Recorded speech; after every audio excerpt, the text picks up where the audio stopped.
Καλημέρα, καλημέρα. Οι σημερινές ιστορίες ξεκινάνε με μένα να εξηγώ τι ακριβώς συμβαίνει. Όσοι ήσασταν subscribed στο συγκεκριμένο κανάλι στο YouTube, θυμάστε ότι αυτό το κανάλι λέγονταν SKG Bike Project. Αυτό έχει αλλάξει πλέον, ονομάζεται Ιστορίες γενικότερα. Δεν αφορά το SKG Bike Project, το οποίο παραμένει ως project, αλλά είναι μόνο στο Facebook. Αυτό γίνεται ένα καθημερινό βίντεο blog, το οποίο δείχνει εμένα να σας μιλάω, αλλά ταυτόχρονα να δείχνω και πράγματα στην οθόνη του υπολογιστή μου. Η αλλαγή αυτή καταρχήν γίνεται γιατί έτσι μπορώ να σας πω περισσότερα, μπορώ να σας δείξω περισσότερα και είναι κάτι που πάντα ήθελα να δοκιμάσω. Ελπίζω να σας αρέσει το αποτέλεσμα. Το format είναι, συνήθως έχω κάποια tabs ανοιχτά στο browser με θέματα που θέλω να αγγίξω, τα οποία συνήθως μπορεί να είναι τεχνολογικά, αφορούν το GitHub πολλές φορές, το Git, προγραμματισμό, αλλά αφορούν και νέα της πόλης μας, της χώρας μας κλπ. Στην ουσία είναι ένα γενικό βίντεο blog, αλλά τείνει λίγο να αγγίζει περισσότερο τεχνολογικά θέματα, γιατί αυτή είναι και η δουλειά μου. Οπότε ξεκινάμε με το σημερινό πρώτο θέμα. Είχα δείξει μια συνταγή της προχθές, πότε ήταν στο Instagram.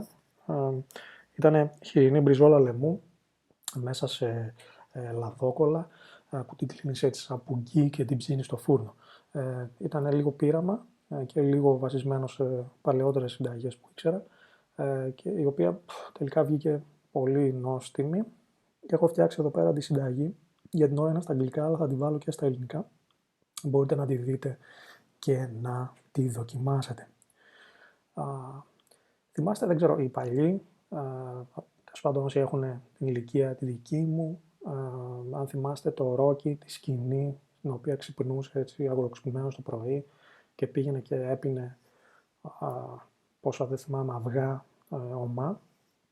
Αυτή είναι η χαρακτηριστική σκηνή και λέω οι παλιοί, φαντάζομαι και οι νεότεροι θα την έχετε δει, αλλά είναι εντελώς διαφορετικό να τη βλέπεις την ώρα που, όταν μια ταινία είναι πρόσφατη, να είναι φρέσκια, έτσι, και άλλο να τη βλέπεις μετά από χρόνια. Ας δούμε λίγο τη σκηνή εδώ.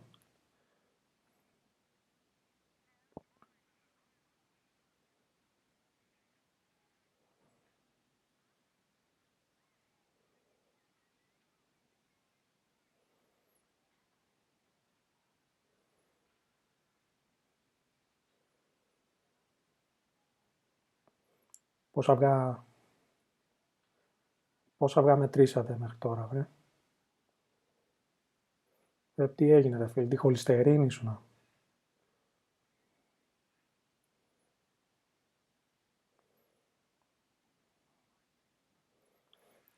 Καλή φάση. Αυτή η σκηνή λοιπόν έχει μείνει χαραγμένη στη μνήμη μου, οπότε μόλις είδα αυτό στο σούπερ μάρκετ, είπα, τέλειο, σκέφτομαι να το πάρω να το δοκιμάσω.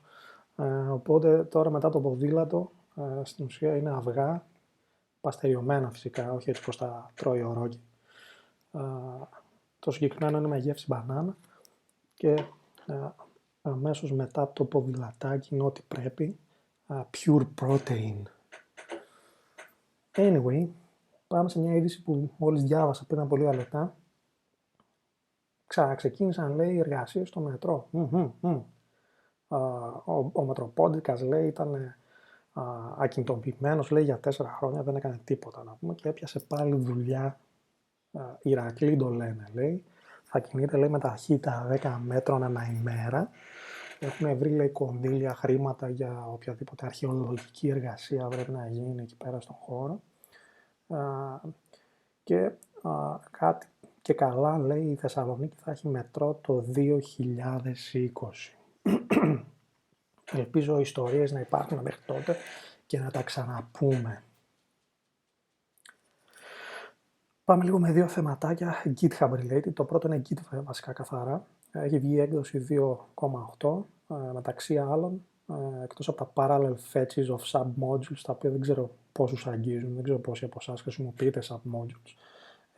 Ένα άλλο, ας πούμε, έτσι, κάπου αρκετά καλό νομίζω είναι μια αλλαγή που μπορεί κάποιος να κάνει εδώ στο configuration αρχείο του, να έρθει εδώ και να πληκτρολογήσει αυτή την εντολούλα, η οποία τι κάνει, σου λέει,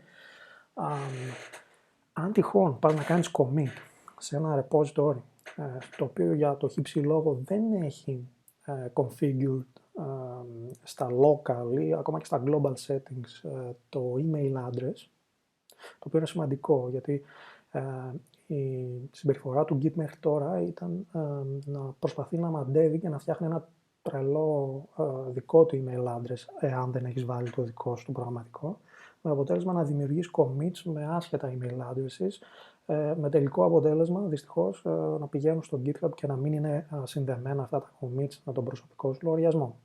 Οπότε να χάνεις contributions, να μην ξέρει ο άλλος ποιος είναι αυτός που έχει κάνει το commit κλπ. Στην προηγουμένη περίπτωση τώρα πλέον με το Git 2.8 μπορείς να έρθεις να τρέξεις αυτό το setting και από εδώ και πέρα, αν τυχόν ξεχάσεις να ορίσεις κάποιο local email address σε ένα repository, τότε το Git δεν δημιουργεί το commit. Σου βγάζει ένα warning, σου εξηγεί ότι πρέπει να ορίσεις κάποιο email address και δεν προχωράει. Αυτό νομίζω είναι αρκετά έτσι, καλό καινούριο setting και προτείνω να το δοκιμάσετε. Και φυσικά έχει κάποια security fixes τα οποία είναι και αυτά σημαντικά. Οπότε προτείνω να εγκαταστήσετε αυτή την έκδοση. Και πάμε ένα ακόμα πραγματάκι έτσι που ήθελα να αναφέρω στα γρήγορα για τον Atom, είναι ο editor που φτιάχνουμε εδώ στο GitHub. Έχει περάσει τα 1 εκατομμύριο active users, το οποίο είναι αρκετά μεγάλο milestone. Και σημαντικό και χαίρομαι για αυτό πολύ. Το Atom τον έχει αγκαλιάσει η κοινότητα και περισσότερο είναι το community που το στηρίζει γύρω από αυτό. Και έχουν γίνει πάρα πολλά και ωραία και ενδιαφέροντα packages. Αν δεν το έχετε δοκιμάσει, προτείνω να το δοκιμάσετε. Έχει ένα θεματάκι λίγο με την ταχύτητα πολλές φορές, αλλά είναι κάτι που θέλουμε να το αντιμετωπίσουμε και να το βελτιώσουμε. Και το έχουμε κάνει πολλές φορές, δηλαδή αν συγκρίνετε την τρέχουσα έκδοση με παλαιότερες, είναι σαφώς καλύτερη, αλλά έχει ακόμα χώρο για βελτίωση. Αυτά για σήμερα. Σας εύχομαι μια υπέροχη μέρα, θα τα ξαναπούμε αύριο.